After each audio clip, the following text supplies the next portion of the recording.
Parlons peu, parlons voyage. Je viens d'enregistrer en fait un podcast pour ma chaîne de podcast sur Spotify et j'ai créé une chaîne YouTube aussi pour ce podcast, pour les podcasts filmés que je vous mettrai en lien. Donc du coup, déjà bienvenue dans cette nouvelle vidéo. On se retrouve aujourd'hui pour un concept que je viens d'avoir une idée. Je sais pas français mais c'est pas grave. Donc je vais créer cette vidéo, c'est parlons peu, parlons voyage, et je pense, c'est pas vraiment une idée je sais pas comment expliquer. J'ai vu une vidéo récente de Romy, de la youtubeuse Romy, qui avait fait une FAQ et qui changeait de lieu pour chaque question. Sauf que là, je vais prendre un peu ce concept-là, mais c'est vraiment la FAQ. Ça va être, je vais me poser dans un lieu. Là, je suis en Corse, donc je vais en profiter pour faire 2-3 plans et me poser dans 2-3 endroits pour vous filmer. Voilà, je vais essayer de me déplacer et vous raconter une anecdote voyage, même si on n'est pas dans les lieux où ça s'est passé, mais je vais essayer de partager ça avec vous dans un lieu différent et vous parler d'une anecdote et de partager ça avec vous. Donc parlons peu, parlons voyage et parlons anecdote. La première anecdote que je vais vous parler, ça a été en Nouvelle-Zélande. J'ai eu la chance de partir en Nouvelle-Zélande et de faire un road trip dans ce pays-là, ainsi qu'en Australie. Donc en fait, il faut savoir que je suis d'abord partie en Australie et après je suis partie en Nouvelle-Zélande. Donc les anecdotes ne seront pas dans l'ordre chronologique, mais sachez que pour cette première anecdote, c'est pas vraiment une anecdote, mais c'est un très bon souvenir. Faut savoir que du coup, il y a 5 ans, je suis partie en Australie et en Nouvelle-Zélande pour un road trip et que j'ai adoré. Et il se trouve que quand je suis partie en Nouvelle-Zélande, il y a le lieu qui s'appelle Hobbiton Movie Set. C'est donc là où ils ont tourné Le Seigneur des Anneaux et Le Hobbit. Et donc il y a des visites guidées qui sont faites dans les lieux avec un guide qui vous explique les coulisses entre guillemets très clairement les coulisses des films. Et il se trouve que normalement t'as genre 20, 30, 40 personnes par visite, et j'ai eu la chance d'être toute seule pour une visite guidée, et c'était la première fois pour le guide d'avoir une seule personne pour la visite guidée du Hobbiton Movie Set, et genre il s'est un peu vanté devant ses collègues pour pouvoir de dire qu'il avait une seule personne pour pouvoir faire la visite. Et c'est vrai que moi ça m'était jamais arrivé de faire une visite guidée toute seule, surtout que c'était vraiment un peu la première fois que je payais pour visiter quelque chose. Normalement j'essayais de faire des trucs un peu gratuits, là c'était la première fois que je payais, et en plus j'étais seule, et c'est vraiment kiff total d'avoir pu faire ça, et j'ai aucun regret à ce niveau-là. Et franchement c'était assez stylé de pouvoir visiter Hobbiton Movie Set seule. Bon, le gars allait peut-être un peu vite et je comprenais pas tout ce qu'il me disait, mais c'était quand même assez excellent pour que je vous la raconte comme première anecdote. Anecdote numéro 3. Quand j'avais été du coup en Australie, on reste pour l'instant Australie-Nouvelle-Zélande. J'allais de auberge de jeunesse en auberge de jeunesse, de ville en ville. Quand j'avais été à Byron Bay, du coup j'avais été dans une auberge de jeunesse, et à un moment donné, je prenais principalement, en tout cas en Australie, peut-être un peu moins en Nouvelle-Zélande, mais en tout cas en Australie, j'allais dans des dortoirs exclusivement pour les femmes, parce que je me sentais plus à l'aise à ce moment-là de faire que des dortoirs femmes. Et il se trouve qu'à un moment donné, du coup à Byron Bay, je suis dans une auberge de jeunesse. Il y a une madame d'un certain âge, c'est-à-dire âgée peut-être 60 ou à 70 ans. Il se trouve que cette madame était tellement bizarre. Je me souviens, je crois qu'elle était hyper liftée. Déjà, c'est pas possible parce que c'est moche. Moi je trouve ça pas très beau. Vraiment hyper étrange. Elle se mettait du parfum qui puait sa race. C'était pas possible. C'était une horreur, l'odeur. Mais vraiment une horreur. Quand je vous dis, c'est pas possible. Ça puait sa race. C'est indescriptible l'odeur. Et vous savez, quand vous êtes quand vous êtes dans votre chambre et que des fois ça pue l'enfermer. Quand vous êtes dans des dortoirs, c'est amplifié parce que forcément, il y a l'odeur de tous. Mélangé à l'odeur du parfum, c'est une horreur. Du coup, je me permettais, vu que mon lit était juste à côté des fenêtres, j'ouvrais juste pour aérer, juste pour avoir un peu de... Voilà, que ça pue plus. Mais elle pétait un câble, la dame, parce que j'ouvrais, que je demandais pas aux autres si c'était possible d'ouvrir. Mais gars, tu crois vraiment que j'ai demandé à tout le monde si je peux ouvrir la fenêtre parce que ça pue? Non. clairement pas. C'était vraiment trop bizarre d'avoir une dame comme ça qui pète un câble, c'est pas possible. Et à un moment donné, il y a une des personnes dans la chambre qui, en pleine nuit, a besoin de chercher un truc, genre un truc dans son sac. Et du coup, elle met la lampe de son téléphone pour fouiller. Et là, elle lui pète un câble parce qu'elle dérange tout le monde. Ben en fait, ça dérangeait que elle. Déjà, elle a pas allumé la lumière de la pièce, elle a juste allumé avec son téléphone. Péter un câble et tout. Mais genre vraiment, si tu sais que t'es dans un dortoir, quelques concessions, surtout que la dame, elle était pas en train de déranger avec sa lumière. Bref, genre la dame, elle était hyper étrange et honnêtement, je crois qu'elle voulait paraître jeune alors que c'était vraiment une vieille. C'est pas possible. C'est intergénérationnel. Non, c'est beaucoup trop étrange. 4e anecdote. Je me souviens quand je suis arrivée en Australie, faut savoir qu'avec le jet lag, etc., j'étais défoncée. J'étais hyper fatiguée. Et en fait, non mais je vous explique tellement la honte. En fait, genre, quand je suis arrivée dans l'aéroport et tout, quand on va chercher nos valises et tout, enfin nos bagages qui étaient en soute, j'ai pas reconnu la mienne. Déjà parce qu'elle était à l'envers, donc j'ai pas reconnu mon sac. Et donc pendant 2 heures, j'ai vu mon sac sur les tapis. Et genre, je regardais, mais en fait, j'ai pas tilté que c'était le mien. Et donc, il y a tout le monde qui récupérait les siens. Il y a même l'équipage qui est passé devant moi. Et moi, j'étais là en train d'attendre que mon bagage arrive. En fait, c'était le seul qui restait. Et genre, vraiment, j'ai attendu tellement j'étais fatiguée, j'ai pas reconnu le mien. Non mais la honte. Vous vous rendez compte? J'ai pas calculé que le sac qui restait était le mien. Donc pendant vraiment 20 minutes, j'ai attendu comme ça que mon bagage arrive. Et en fait, c'était le mien. J'étais là, bon bah... c'est celui qui reste, c'est le mien. Effectivement, c'était le mien. Mais genre, vous vous rendez compte que j'étais tellement faite que j'ai pas reconnu mon propre sac. C'est tellement là. Je ne comprends pas le concept de mon être. Parfois, je ne comprends pas comment je ne peux pas reconnaître mes propres bagages. Voilà, c'est quelque chose qui arrive mal. Si ça vous est arrivé, n'hésitez pas à mettre dans le commentaire si ça vous est arrivé. Mais vous vous rendez compte? J'ai un petit peu honte de cette anecdote. C'est pas la plus honteuse, mais sachez que je vais pas vous raconter toutes les anecdotes de voyage, hein, parce que non, c'est vraiment pire que ça, et que je ne vous raconterai pas. Parce que que je ne vais pas vous raconter. Voilà. Mais j'ai pas reconnu mon bagage.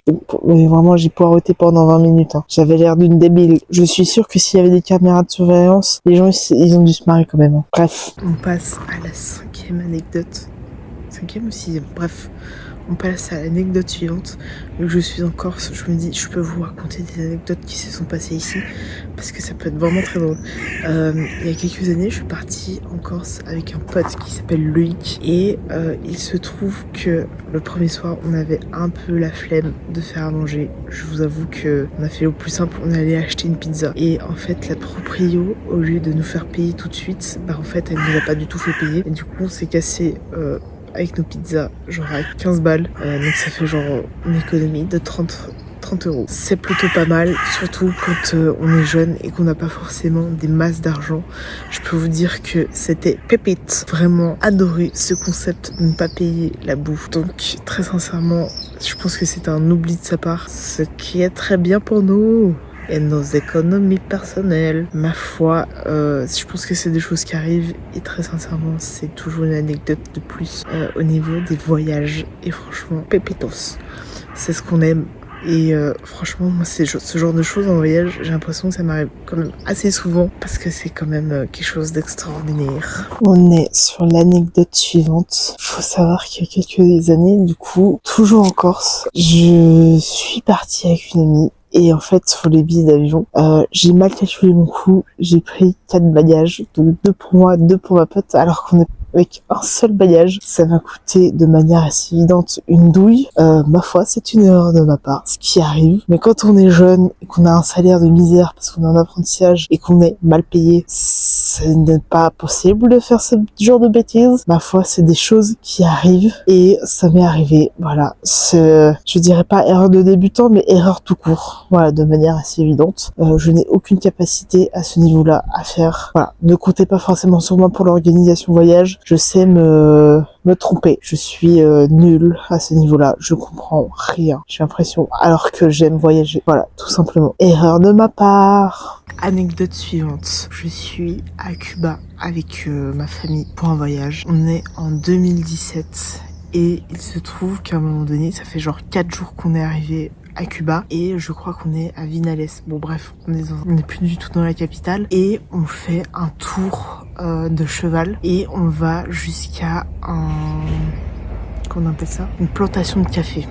Et donc on visite et il y a genre un bout de béton qui sort du sol. Je vois ce bout de béton. Je passe une première fois à côté sans rien me faire. Je repasse de l'autre sens. Je vois, je sais pas du tout comment je fais, mais il se trouve que je me tords la cheville et j'entends juste un aïe et mon père faire non non non non non non. Et en fait je me suis tordu la cheville et j'ai genre ma cheville qui a quadruplé de volume et qui est devenue enfin il y a eu 4 couleurs sur ma cheville, d'accord? Elle a gonflé mais de fou, j'ai jamais vécu ça avant. C'était vraiment la première fois que ça m'arrive avoir un accident comme ça pendant un voyage. Je n'ai jamais eu d'accident avant, j'en ai jamais eu après. Et il se trouve que c'est la première fois que ça m'arrivait. Je pense que le karma a joué quelque chose dans le fait que je me torde la cheville à ce moment-là à Cuba. Et franchement, je me dis, non mais c'est pas possible, ça ne peut qu'arriver qu'à moi, ce genre de choses. Et c'est pas possible parce que ça fait 4 jours qu'on est arrivé. C'est pas possible que ça arrive. Genre vraiment en début de voyage. Et en plus, on était resté genre 2 semaines, je crois, à Cuba et genre du coup j'ai passé ma journée, enfin mes vacances en tongs parce que je crois que j'avais ma cheville qui était tellement grosse, enfin qui avait tellement gonflé et un œdème tellement énorme que j'ai pas osé mettre mes baskets, pas être serrée tellement j'avais mon pied qui était gonflé. Mais genre vraiment c'était pas possible. J'avais genre une énorme cheville quadricoule, enfin qui avait 4 couleurs. C'était genre vraiment pas possible. Enfin, ça n'avait aucun sens. 4 jours, les gars. Ça fait vraiment 4e jour. Ça n'a aucun sens. C'est pas possible. Voilà, sachez que vous n'êtes pas les seuls si ça vous arrive. Anecdote suivante. L'anecdote se passe au Kenya. Et il se trouve qu'on va visiter un bidonville qui est dans la capitale. 2 anecdotes en une. Il se trouve qu'on se fait caillasser par des jeunes parce que je pense qu'on est blanc et que c'est facile d'attaquer des blancs à ce moment-là. Donc on se fait caillasser. Par chance, il n'y a rien eu de grave dans ce qui s'est passé, etc. Mais du coup, en fait, on va visiter une école d'un ancien... Putain, faut chier avec cette église de merde. Bref, j'espère que vous allez m'entendre. Du coup, on va visiter une école d'un ancien... Putain, faut que j'attende. C'est pas possible. Mais c'est parce que... Bref, du coup, on va visiter l'école que un ancien... Comment on appelle ça? Un ancien employé de Rafiki. Non mais ils font chier, c'est pas possible. Je vais essayer de continuer comme ça. Qu'un ancien employé de Rafiki a construit dans un bidonville autour de Nairobi, la capitale du Kenya. Et il se trouve qu'on se fait caillasse. Donc on n'est pas beaucoup à visiter cette école, mais on se fait caillasser par des jeunes. Et je pense que le fait qu'un groupe de blancs vienne visiter cette école, etc., ça fasse parler et jaser les gens. Parce que pour eux, je pense un blanc, c'est riche, d'accord? Et du coup, on s'est fait caillasse comme des merdes dans un bidonville au Kenya, à Nairobi. C'était génialissime. C'est super. Je connais peu de personnes qui se sont fait caillasse dans un pays étranger. Je fais partie de cette team qui s'est fait caillasse au Kenya. C'est super, c'est génial, on adore. En fait, je préfère changer de lieu pour vous raconter chaque anecdote une par une. Donc tout à l'heure, je vous avais dit 2 anecdotes en une. Bah, je vous raconte la deuxième. Donc on est toujours au Kenya. Et du coup on va visiter ce bidonville où on se fait caillasse. Et juste avant d'arriver à l'école que l'ancien employé de Rafiki a construit dans le bidonville, on traverse le bidonville. Il se trouve que il y a un peu un changement d'auteur au niveau des trottoirs. Et il y a une sorte de caillou au milieu. Je me dis tiens, il est stable, mets ton pied dessus. Je perds l'équilibre et je tombe. Et dans la boue, je tombe dans la boue. Non mais c'est pas possible, ça ne peut qu'arriver qu'à moi. Je me suis pas fait mal, rassurez-vous. Mais genre, je pose mon pied, je tombe dans la boue. On dirait que je me suis chié dessus comme une merde absolue. C'est pas possible, je vous jure, j'ai une grosse tache. Mais vraiment sur toute la jambe de boue. J'avais une veste avec moi, au cas où si j'avais un peu froid. Je l'ai mise autour de la taille pour éviter toute problématique. Voilà. Pour faire genre qu'on voyait le moins possible la tâche. Mais en fait, on m'a pris la veste. En fait, j'ai même pas pu cacher cette merde. C'est pas possible, ça n'arrive qu'à moi. Non mais j'ai une poisse les gars, ce n'est pas possible. Donc je me suis retrouvée toute la journée avec une monstre tache de boue au niveau du fessier. Là je me suis vraiment chiée dessus. Non mais c'est vraiment pas possible. Je vous jure que c'est vrai. Ça n'arrive qu'à moi. Je n'en peux plus de cette poisse. Je vous jure, non mais... Dites-moi en commentaire si ça vous est déjà arrivé un truc comme ça. C'est vraiment pas possible. C'est pas croyable. Bref, ça reste quand même un très bon souvenir. Ma foi, c'est une anecdote à raconter. Nouvelle anecdote, c'est arrivé très récemment, c'est-à-dire que là je suis actuellement en Corse et on a fait une halte à Nice parce qu'il n'y a pas de vol direct à la saison où je suis, donc au mois de mai. Donc on s'est arrêté à Nice avec ma mère. On a fait genre Genève, Nice, Nice, Calvi. Et il se trouve que...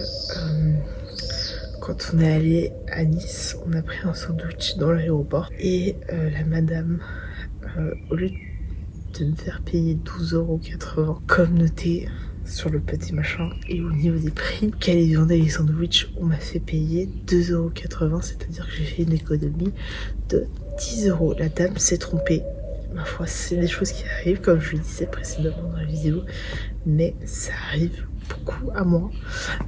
C'est incroyable ce genre de choses. J'adore quand ça arrive parce que c'est rare, mais j'apprécie fortement ce genre de choses et c'est quelque chose du coup que je peux vous raconter comme dans cette vidéo et franchement c'est exceptionnel. C'est quelque chose que j'adore. Et franchement, je n'ai aucun regret du coup à ce niveau-là. Donc j'ai fait une petite économie de 10 € et c'est pas négligeable, absolument. Voilà. Je vais essayer de vous trouver d'autres anecdotes. Je suis en train de réfléchir à chaque fois que entre toutes les anecdotes, je réfléchis, putain, genre, qu'est-ce que je peux raconter dans cette vidéo? Faut que ce soit assez long, mais pas trop. Donc j'essaie de trouver des anecdotes et de vous les raconter. Assez rapidement. En fait, j'essaie de donner des détails, mais sans que ce soit trop long et trop chiant à regarder pour vous.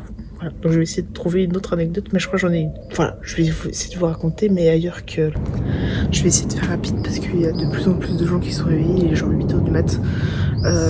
Donc l'anecdote que je vais vous dire, c'est par exemple, là quand on est venu en Corse, le vol entre Genève et Nice, il y a eu un trou d'air et genre j'étais vraiment au milieu dans le siège.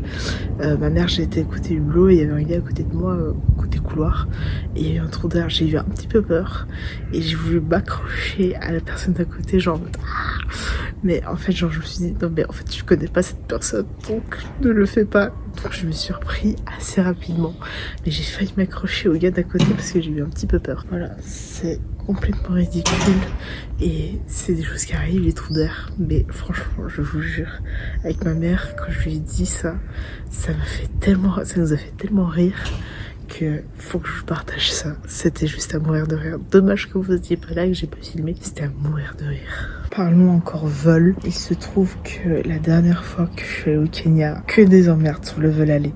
C'est-à-dire que j'ai oublié mon visa. Mon père me l'a ramené en urgence à l'aéroport. Heureusement que j'avais pas encore passé les contrôles parce que là ça aurait été la merde. Premier vol, 45 minutes. On devait aller, je crois, à Hambourg ou Francfort, bref. Une ville en Allemagne. On loupe du coup le deuxième vol. Évidemment, les portes n'étaient clairement pas à côté. Donc on a tracé, on était genre 5 à courir pour choper l'avion. Enfin le deuxième vol. Genre à 30 secondes, même pas peut-être 2 minutes. Ouais. Bref, très peu de temps qu'ils avaient fermé les portes. Et genre on était là, putain, on est là. Et ils étaient là, désolé, on peut pas réouvrir les portes. Genre on était 20 personnes à attendre et à avoir couru comme des cons pour choper le deuxième vol. Évidemment, ils voulaient pas ouvrir les portes pour nous. Et du coup, on s'est retrouvés à attendre pendant, je crois, 6 ou 7 heures dans l'aéroport. Par contre, on nous avait payé genre McDo et tout pour le repas du midi. Et on nous a foutu sur un autre vol, genre fin de journée. Et du coup, on a fait un transit plus à Doha. Et ce qui est chose exceptionnelle, j'ai demandé à avoir, si c'était possible d'avoir un hublot, parce que j'adore les hublots dans les avions, etc. et voir ce qui se passe à l'extérieur en règle générale. Donc j'aime les vitres, j'aime les fenêtres, etc. Et il se trouve que là, je me suis retrouvée genre vraiment au fond de l'avion. C'était la première fois que j'étais vraiment tout au fond. Et côté hublot, j'avais personne à côté de moi. Alors ça, c'est pas la première fois que j'ai personne à côté de moi, mais là, c'est exceptionnel. On était 3 personnes dans le groupe. Donc il y avait moi, j'avais personne à côté de moi. Il y avait un gars qui était devant moi, qui faisait partie du groupe Solfé, qui était côté hublot, qui avait personne à côté. Il y avait un des responsables de Solfé qui était là, qui était côté hublot, et personne à côté. Évidemment, tout le reste du groupe était éparpillé dans l'avion à côté et au milieu de tout le monde, enfin tous les autres passagers. Et évidemment, on a dit à personne qu'on était seuls, enfin qu'il y avait personne à côté de nous et qu'on était à côté hublot. Et genre vraiment, c'était pépite de ouf. Et ça, c'est exceptionnel. Quand l'avion est rempli à bloc, entre guillemets, bah oui, il y avait genre 5 ou 6 places de libre à côté de nous, et on avait dit à personne que il y avait personne à côté de nous et qui pouvait venir à côté et venir s'asseoir à côté de nous et tout. On a fait un peu les rats à ce niveau-là, mais j'assume complètement parce que c'est exceptionnel. Pour le même trajet, je vous jure que c'est vrai, on a du coup c'est arrêté à Doha, et pour le dernier vol qu'on a fait, il a duré genre 6 ou 7 heures en Doha et Nairobi, et on a volé pendant tout ce temps du coup dans un avion genre style EasyJet. C'était pas vraiment les gros avions où t'as les écrans, c'était vraiment genre un avion EasyJet pendant 6 ou 7 heures. Moi je me suis endormie facile et je me suis réveillée peut-être une demi-heure, 1 heure avant qu'on arrive à Nairobi, et le gars puait. Enfin, j'étais côté bleu, il y avait une fille qui était du groupe Solfé qui était à côté de moi. Bon, elle a bougé rapidement parce que je me suis endormie. Et il y avait un autre gars à côté d'elle qui faisait pas du tout partie du groupe. Et il puait sa race. Je vous jure, quand je me suis réveillée, déjà j'avais plus la fille qui était avec nous, enfin qui était dans le même groupe que moi. Il y avait juste le gars qu'on connaissait pas. Mais il puait, mais d'une force, les gars. Je crois que vous vous rendez même pas compte. C'est dégueulasse. Oh, l'odeur, on dirait que ça faisait 2 semaines qu'il s'était pas lavé, voire plus. Oh, ça puait sa race, c'était horrible, l'odeur. Je m'en souviens encore comme si c'était hier. Horrible. Vous êtes posé un peu là où je peux. Voilà, donc vous êtes posé sur un sol, mais un peu surélevé. Bref, j'ai pensé à un truc à l'instant. Je me suis dit, quelle anecdote je peux raconter, quelle anecdote j'ai vécu pour que ce soit assez intéressant pour vous à regarder et à écouter du coup. Mais là, je crois que j'en ai une. J'étais en Australie, je venais d'arriver à Melbourne et du coup j'étais dans une auberge de jeunesse parce que j'ai fait que ça pendant genre 6 mois pour mon voyage Australie, Nouvelle-Zélande, etc. Et il se trouve que je fais une première auberge qui je crois a fermé aujourd'hui. Et bref, donc je suis dans l'auberge de jeunesse. Je crois qu'il y a quelques matins où il y a un gars francophone, enfin qui faisait son working des visas là-bas, avec qui j'ai encore contact. Il s'appelle Faisal. Donc si tu regardes ces vidéos, je sais pas si tu te souviens de ça, mais moi je me souviens. Le gars commence à me parler en anglais et je sais que lui parle français, sauf que lui sait pas que je parle français aussi, et donc il commence à me parler en anglais et tout, et à un moment donné, genre ça faisait peut-être 2-3 minutes qu'il parlait en anglais avec moi et tout, pour m'expliquer ce qu'il faisait et tout, et j'arrête, je fais, tu sais, je parle français, hein. Putain, mais non mais merde, t'aurais pu me laisser parler en anglais ou continuer à parler en anglais, toi, etc. J'ai juste coupé dans sa lancée comme une pauvre tâche. Mais je me suis dit, je peux pas le laisser parler en anglais si moi-même je parle français et que tous les deux on parle français. Voilà, c'était très sympathique et en tout cas on s'est bien marré, je crois, dans mes souvenirs, et c'était très sympa. J'ai d'autres anecdotes à ce niveau-là, je viens de penser, voilà. Je pense que quand je raconte une anecdote, des fois ça en entraîne d'autres, donc je vais essayer de vous la raconter dans un autre lieu de la citadelle. Nouvelle anecdote, comme je disais, quand une anecdote en amène une autre, c'est plutôt pas mal. Donc là, je viens de repenser du coup à cette anecdote et comment je pouvais vous la raconter. Donc je suis à Melbourne, la première ville que j'avais faite en Australie, et il se trouve que il y avait quelques soirées qui étaient organisées, dont soirée, je crois, karaoké. Et il se trouve qu'on a un tout petit groupe à partir et je crois qu'on est que des francophones. Donc je crois il y a genre 3-4 français et moi. Sauf que je chante pas du tout et je chante évidemment très mal, de manière assez évidente. C'est pour ça que je ne chante quasiment jamais. Très étonnant, non, absolument pas. Et il se trouve que du coup on va soirée karaoké et il y a un gars qui s'appelle Oliver, je me souviens, je croyais que c'était un Toulousain. Je pense pas qu'il va regarder cette vidéo, mais je m'en fous, je le nomme. Donc on part soirée karaoké et ce gars, je me souviens, il était tout le temps défoncé à chaque fois que je le voyais. Et il commence, lui, il picole, etc. Et genre vraiment, on s'est bien marré de ouf et tout. Et vraiment, il commençait à me prendre... Moi, j'étais hyper mal à l'aise et hyper gênée. Je pense qu'il y avait aussi ce côté timide que j'avais en tout cas à une époque de ma vie, et celle-ci en faisait partie. Et en fait, genre, il prenait comme ça, il commençait à chanter et tout. Franchement, hyper sympathique le gars. Je me souviens, très bon souvenir de cette personne. Et il se trouve que au retour, il y en a 2-3 qui veulent sortir en boîte et tout. Sauf que moi, je suis éclatée au sol. J'ai envie de rentrer et dormir. Et j'étais ah non, mais moi j'ai envie de dormir. Et avec Olivier, on était genre devant. Et genre le gars, il disait non, mais nous, moi aussi j'ai envie de rentrer. J'ai pas envie de sortir en boîte. Venez, on rentre, on est fatigué. C'est une anecdote très nulle. Hein. Je me rends compte quand je la raconte, mais c'est très nul. Mais j'ai passé une excellente soirée. Et franchement, ce gars, j'ai un hyper bon souvenir. Et très sincèrement, franchement, j'espère qu'il va bien et qu'il a arrêté de consommer des drogues quelconques. Et vraiment, genre, on discutait de tout et n'importe quoi. Et genre, vraiment, ce gars, j'ai tellement bon souvenir que franchement, je n'ai aucun regret de l'avoir rencontré. Bon, je ne parle quasiment jamais parce que du coup, on n'a pas gardé contact. Mais ce gars, je me souviens, en plus, il était pas mal, hein. Beau gosse quand même. Mais très sincèrement, j'avais passé une excellente soirée. C'était pas celle-là à la base que j'avais pensé. J'en avais pensé à une autre. Faut que je trouve un autre lieu pour vous la raconter l'autre, mais je pense pas qu'elle soit aussi ouf que celle-ci. Hein. Voilà, je garantis pas la viabilité de toutes mes anecdotes. Elles sont pas toutes au même niveau. Hein. Désolée, je descends, je dégrade au niveau des anecdotes. Mais il y en a qui sont quand même assez bien en général. Bon, cette anecdote aussi pourrie que la précédente, mais à raconter quand même. Je suis toujours à Melbourne et comme je disais avant, il y avait quelques soirées qui étaient organisées par les personnes qui travaillaient dans l'auberge de jeunesse dans laquelle j'étais. Et il se trouve que Faisal, on retrouve Monsieur Faisal ici à nouveau, qui organise une soirée pour aller au Victoria Market Night, enfin le Night Market à Melbourne. Et du coup on y va. Parce que je me dis, inclus-toi dans un groupe, inclus-toi dans ce voyage, oui, je m'inclus moi-même à mon propre voyage. Inclus-toi, rencontre des personnes, papote avec les gens, etc., etc. Et il se trouve qu'on va au night market et en fait, je suis tellement coincée du cul que je ne fais rien. Je crois que je mange pas grand-chose.